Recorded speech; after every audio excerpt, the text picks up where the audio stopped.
నేను ఇక్కడ ఆ అమ్మాయికి నా దగ్గరికి వచ్చిన తర్వాత కామాన్ని మొత్తం ఆపేస్తాను. అమ్మాయికి కామం కూడా రాదు. ఓకేనా? అది నాకు తెలుసు ఎలా చేయాలో. అది మాకు సాధ్యమే కాబట్టి ఆ కామం అనేది రాకుండా నేను చూసుకుంటాను. ఓకేనా? అదే మీకు అందరికి ఇబ్బంది అయితే దాన్ని నేను ఆపడానికి కూడా సిద్ధంగా ఉన్నాను. ఆల్రెడీ ఎంతో మంది ఉన్నారు కదా. కానీ మీకు కొన్ని ఫిజికల్ నీడ్స్ ఉన్నట్టు ఉన్నాయి కదా. నాకేం ఉండదు. అంటే ఒక వీడియో చూశాను. అమ్మ మీరు నొచ్చుకోనంటే మిమ్మల్ని సూటిగా చాలా మందికి వస్తున్న డౌట్ మిమ్మల్ని అడుగుతున్నాను. ఇక్కడ ఒక వీడియో చూశాను, ఎందుకు నాకు ఇబ్బంది అనిపించింది, చాలా ఇబ్బంది అనిపించింది. అందులో ఆ సోఫాలో ఎవరో కుర్రాడు విష్ణు అనుకుంటా పడుకుని ఉంటే మీరు అతని మీద అది కామెడీగా రీల్ తీసింది. మా చిన్న రీల్ తీసింది యాంకర్ ఉన్నప్పుడు. ఓకే, అది వాళ్ళ ఛానల్లో పోస్ట్ చేయడానికి తీసింది. అక్కడ ఏం జరిగిందంటే నేను ఆయన తలకాయని పట్టుకున్నా, ఆయన ఇలా తిరిగిన తర్వాత ఆ వీడియోలో వచ్చింది, దాన్నే కట్ చేసుకొని పెట్టారు. వెనక వీడియో ఎందుకు పెట్టలేదు? ఆ కామెడీ చేసిన వీడియో ఎందుకు పెట్టలేదు? ఓన్లీ మీద పడే వీడియోని ఎందుకు పెట్టిండు? ప్లస్ మా మమ్మీ మా డాడీ బెడ్ పైనే ఉన్నారు. ఓకే, పక్కనే ఉన్నారు. మీరే వీడియో కనిపిస్తున్నారు కదా. ఇప్పుడు ఆ వీడియో మీరే తీశారా? రీల్ లాగా తీశారా? ఓకే, అంటే బేసిక్ గా ముందుది వెనక్కి తీయట్లేదు, మధ్యలో బిట్టే వేస్తున్నారు. ఎందుకు అలా అగోరియమ్మా? ఆ వీడియో చూసిన తర్వాత చాలా మందిలో మీరంటే కొద్దిగా వ్యతిరేక భావన పెరిగింది, ఇన్క్లూడింగ్ మీ. ఎందుకంటే ఆ వీడియో చూడగానే ఏంటంటే కొంచెం వికృతంగా అనిపించింది, అంటే అసహజంగా వికృతంగా.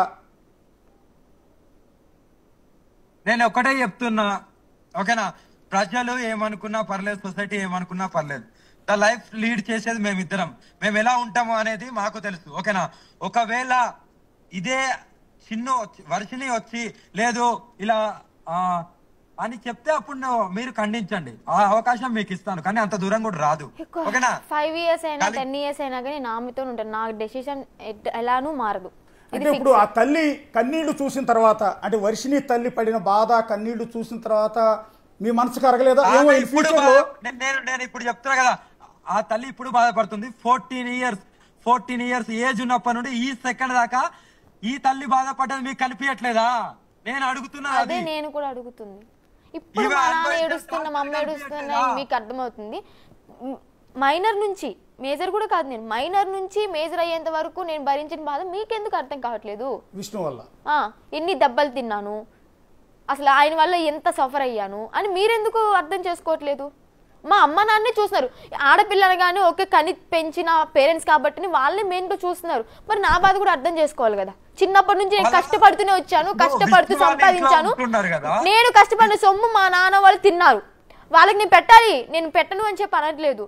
నేను సంపాదిస్తే కానీ తినని పరిస్థితుల్లో ఉన్నారు వాళ్ళప్పుడు. నేను అన్నయ్య కూడా పనిచేసేవాడు కాదు. అంటే నేనేమంటానంటే రేపొద్దున మీకు సమాజం నుంచి యాక్సెప్టెన్సీ రాకపోవచ్చు. మీ అసహజ కలయిక ఏదైతే ఉందో దీన్ని సమాజం ఓకే చేయకపోవచ్చు. కాదు కాదు, చట్ట ప్రకారం కాదమ్మా, చట్ట ప్రకారం మా గురించి మీకు ఎందుకు కాదమ్మా, చట్ట ప్రకారం మీకు సపోర్ట్ ఉండకపోవచ్చు. ఈ తరుణంలో ఆ అమ్మా నాన్న బాధ చూసి మీ మనసు కరిగిపోయి రేపొద్దున ఆ పిల్లలు పంపించేయచ్చాము. సపోర్ట్ అనేది తెలంగాణ ఆంధ్రలో కాదు, అక్కడ కాదు మేము ఉండేది. మేము ఎక్కడికి వెళ్తామో అక్కడనే ఉంటాం. అక్కడ అందరి సపోర్ట్ ఉంటుంది. మా ప్రణాళిక మేము చూసుకుంటాం. దీంట్లో ఎవరు ఇన్వాల్వ్ అవ్వాల్సిన అవసరం లేదు. ఎవరైనా ఇన్వాల్వ్ అయినా నేను ఊరుకునేది లేదు. అంటే రేపొద్దున తల్లి కన్న తల్లి తండ్రి బాధ చూసిన తర్వాత మీ మనసు కరగొచ్చేమో, వాళ్ళ బిడ్డను మీరు పంపించేసే ప్రయత్నం చేయొచ్చు కదా. నేను వాళ్ళని కూడా చూసుకోవడానికి సిద్ధంగా ఉన్నాను. వాళ్ళకి ఏం కావాలన్నా వాళ్ళకి ఇవ్వడానికి నేను సిద్ధంగా ఉన్నాను. రేపొద్దున మీ ఆశ్రమంలోకి ఆ తల్లిదండ్రి సిద్ధంగా ఉన్నాను. మీ ఆశ్రమంలోకి ఆ తల్లిదండ్రి వస్తే చూసుకుంటారు మీరు కూడా?